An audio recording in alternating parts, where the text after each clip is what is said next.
Les bassins du centre aquatique des Atlantides sont vides. 3600 mètres cubes d'eau ont été vidangés en un peu plus de 24 heures.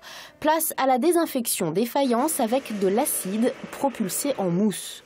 Il n'y a que l'acide qui peut fonctionner. Parce qu'on a déjà essayé d'autres produits et au final, on va dire, au fil de l'année, il y a du verre qui se reproduit dans les bassins, qui peut arriver, il y a des phénomènes comme ça.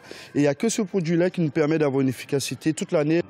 10 jours de fermeture vont permettre aux techniciens de vérifier l'ensemble de l'édifice. 2012 a été entaché par 8 semaines de fermeture pour remplacer les fixations de luminaires rouillées prématurément.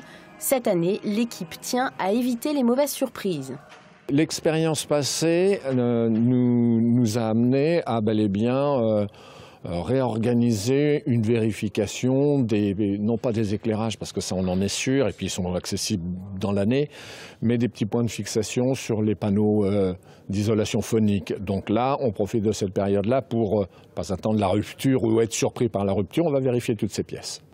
Avant, ces haut-parleurs étaient au centre du bassin, difficilement accessibles.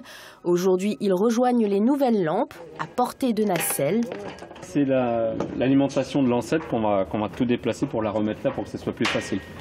Au sol, une cinquantaine de carreaux de carrelage seront remplacés, fissurés par les passages successifs et les chocs.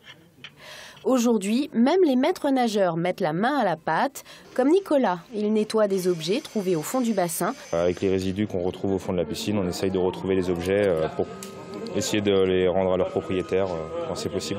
Et donc vous faites ça 2 fois par an? 2 fois par an, ouais, à l'hiver et début juin.